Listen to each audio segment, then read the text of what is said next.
encouraging. And then two other columnists, Bruce Cardinal and Doug Cornelius, started blogs on their own because they're sort of freelance.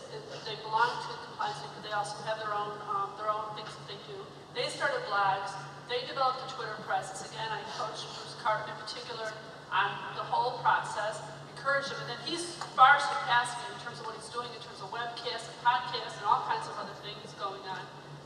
And Compliance Week finally started blogs outside of the subscription model and started a Twitter presence. There's another attorney in the same realm, Bruce Romanek, who writes the corporatecounsel.net blog, which is again another executive compensation blog directed towards mostly general counsels, who had a blog but was not on Twitter, resisted it for a long time.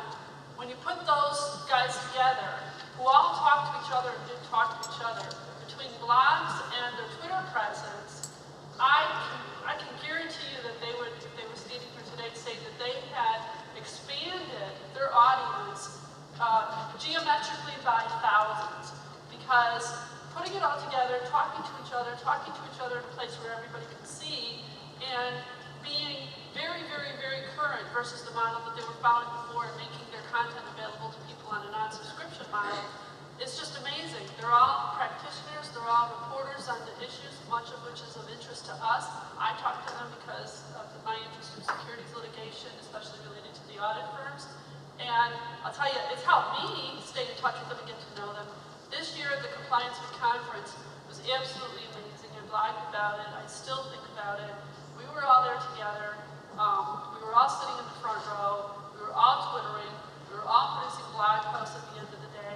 There was another gentleman, Alex Howard from IT Compliance, who's getting a lot of press right now with another conference that's going on in New York called the 140 Characters Conference, which is about Twitter specifically.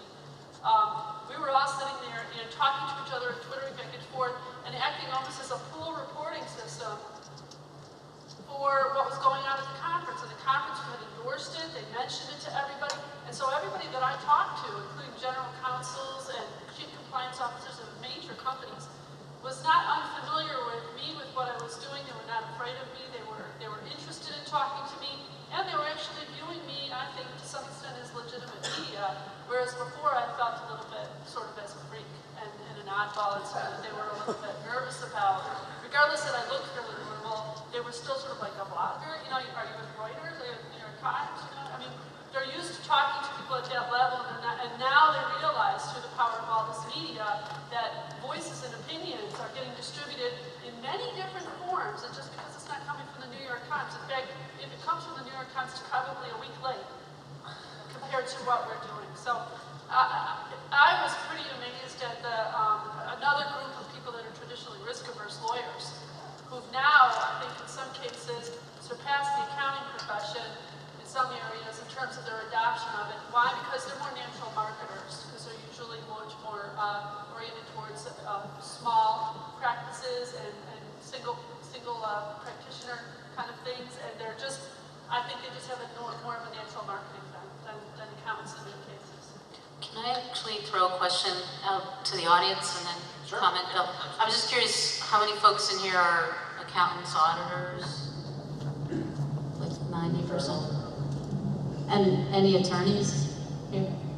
Yeah, I was just going to throw out also, in addition to the 6 of us here, there's some very good blog aggregators. There's accountingweb.com, the editor, Gil Perry, is sitting here in the 3rd row.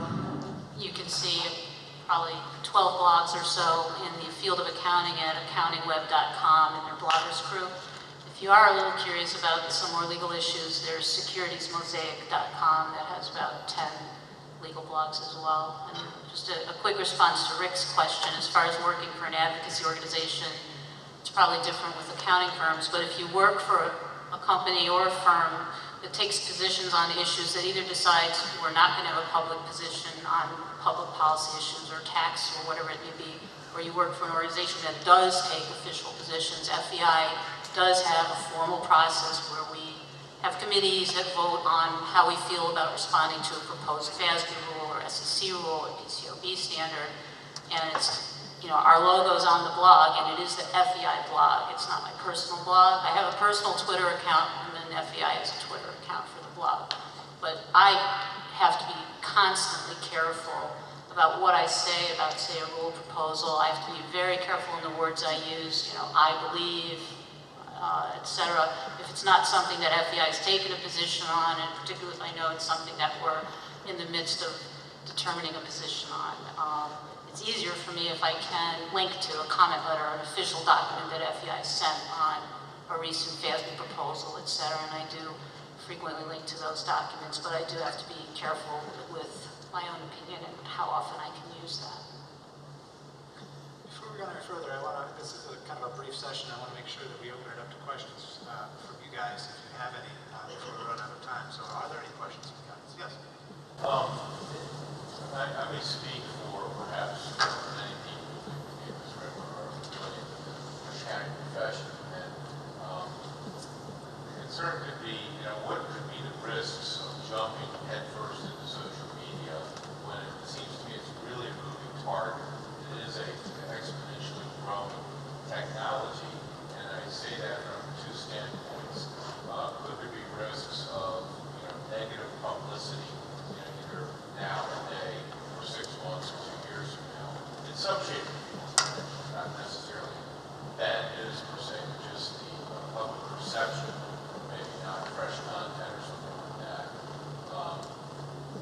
Or secondly, operational issues such as the equivalent of like webmaster time or things like that. I know you commented about the time it takes to keep fresh content up. So I'm curious about that and what we may collectively forecast for really this breaking technology down the road. Let me just address the part about the time, because I think it's always something you have to think about. But I look at tools as just an extension, usually in an accounting firm, for example, as part of your marketing and communications. So if you have a web page, and it was funny, I was at another conference called Get a Life conference for a group called Total Attorneys, which was mostly talking to smaller law firms about, and they had a big segment about social media. And they talked about the fact that how many of the people in the audience, and there were 300 people in the audience, how many of these law firms have web pages? And surprisingly, there was about 25% of them that still didn't have web pages. And the thing is that you either have a communications and marketing strategy or you don't. And if you have a communications and marketing strategy, if you realize the importance of that in your presence outside, then you have to look and say, these are additional tools that you should integrate into that process. And you make a budget, you make a certain amount of time, you get the right people involved in that process that understand those tools that you plan on using, again, to accomplish your objectives. And it's as much time or as much money as you can afford to spend based on what you